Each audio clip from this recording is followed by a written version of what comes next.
Good morning. I'm Chief Meteorologist Al Conklin in the First Alert Weather Center. Hope you're having a great Thursday morning. We've got some pretty decent weather coming our way yet again for today, though there will be some showers and thunderstorms yet again for the mountains and the foothills primarily. And of course, on the coast, it's a different story. We are concerned mainly about Erin. Now, Erin at one time was a major hurricane. In fact, it was a Category 5 hurricane over the course of the weekend. That is no longer the case.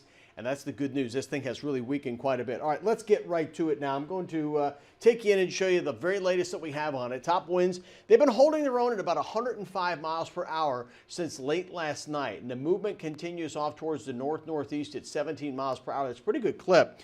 So right now, it is about 200 miles to the east of Cape Hatteras. And again, it is moving north-northeast. So very quickly, this is pulling away from the Carolina coast.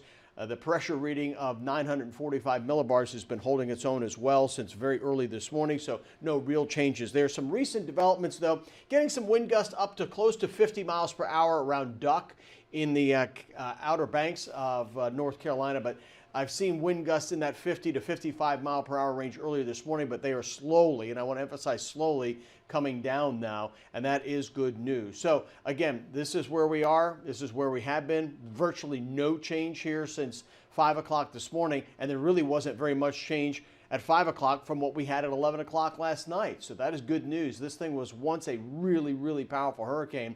Still, it is a Category 2, but thank goodness we did not take a direct hit anywhere on the east coast of the United States. We thought this would stay out to sea. It did. About as close as it got was 200 miles to the Outer Banks, but again, never quite made it on shore. That is good news. Very little rain, in fact, down there. So let's take a look at the exact forecast track that we've got on this going forward, and you can see where this is going to be by later today. This is about 4 o'clock this afternoon. It's now basically south of Cape Cod, really moving away very quickly from the Carolina coast, and then it'll just stay basically out to sea, heading into the North Atlantic over the course of the weekend. And each and every day it will get a little bit weaker, becoming actually extratropical, meaning it will lose its tropical characteristics. But you see that track. It's a really good track from the National Hurricane Center. They had this thing all along staying offshore. There was some model guidance that really was suggesting that this was going to get right up to the Carolina coast. It never did, and you can see now that this thing is going to be moving away, and that is certainly welcome news. But you know what? We're early in the season here. We're only now coming into the peak. All the model guidance going forward, again, keeps this thing out to sea, up into the North Atlantic.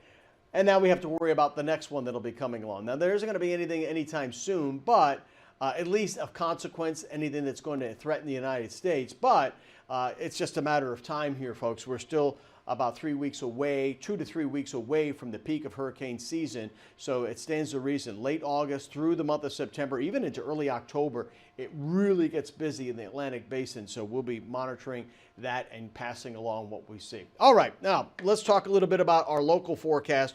If you're up in the mountains and the foothills, you've had a decent amount of rain the last couple of days. In fact, mountain spots have had big downpours off and on since about Monday, and there's been some localized flooding. We had a handful of flood warnings yesterday, and I think that'll be the case again today. So again, be mindful. That's where the best chance for rain will be today. It's at least a 50, if not a 60% chance of thunderstorms in the mountains, primarily during the afternoon hours. Foothills, about a 40% chance. It tapers down as you get towards Charlotte, only a 30% chance, and that might be generous. And I don't have any rain in the Sandhills for today. I just don't think you're going to get much of anything. You're pretty far away from any triggers for thunderstorms. So let's look at the future cast.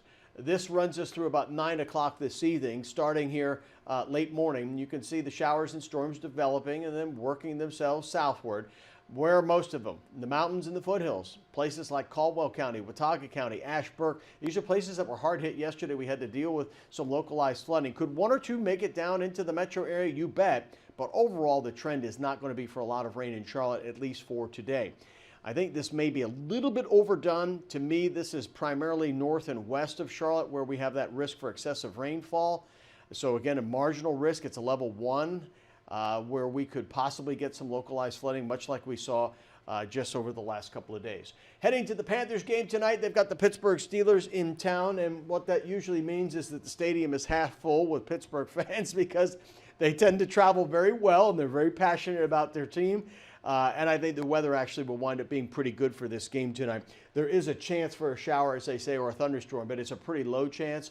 Evening temperatures will start in the mid-80s. They'll wind up in the mid to upper 70s by the time this game is over with late evening. I believe this might be on the NFL Network, so we'll see. Again, this is Panthers and Steelers tonight, not looking too bad. Football Friday night tomorrow evening. Now, it's a different story for the high school kids. While the rain chances aren't great, I think there's a lot more cloud cover tomorrow. And with that cooler temperatures, so evening temperatures Friday will be in the 70s for most of these games. And again, there's a possibility for some showers. I think that risk will continue into Saturday. And then on Sunday, we get into some thunderstorms as a frontal system moves in. I'm not so sure there'll be a lot of sunshine on Saturday, but I do think there will be breaks on Sunday, and that will bring the temperature up a little bit. So there's your weekend forecast in a nutshell. Something I do want to point out, and you may have been hearing some of this on our social media channels, is that starting on Monday, we're going to have a much different air mass in place here. That front coming through Sunday will bring showers and thunderstorms. And then from there, we will be looking at a big pattern change here that's going to involve much cooler weather. Now, I'm not talking about cooler by virtue of clouds and rain like we saw early in the month of August.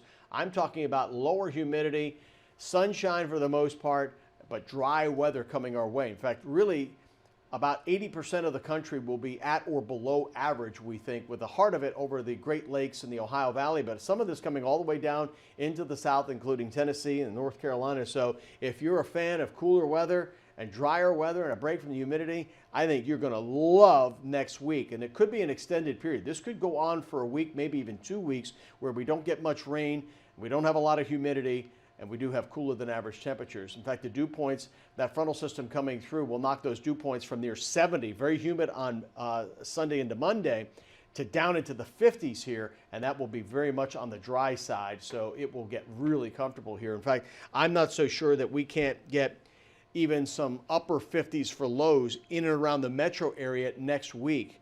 That would be well below normal for this time of the year for sure. So take a look at that 7-day forecast. 88 for today.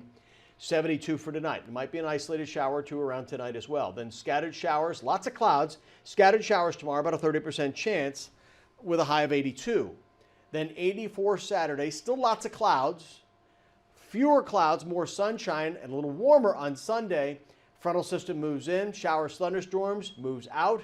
We got mostly sunny skies Monday, Tuesday, Wednesday. Highs in the 80s, below average. Lower humidity and cool temperatures. Mountain spots, yeah, you could be down into the 40s Tuesday night and Wednesday night, and upper 50s are possible in and around Charlotte and the Piedmont the same time, Tuesday night and Wednesday night. I will keep you posted on that. Meantime, I hope you have a great Thursday. Thanks for tuning in. And the First Alert Weather Team will keep you posted here on any upcoming weather changes.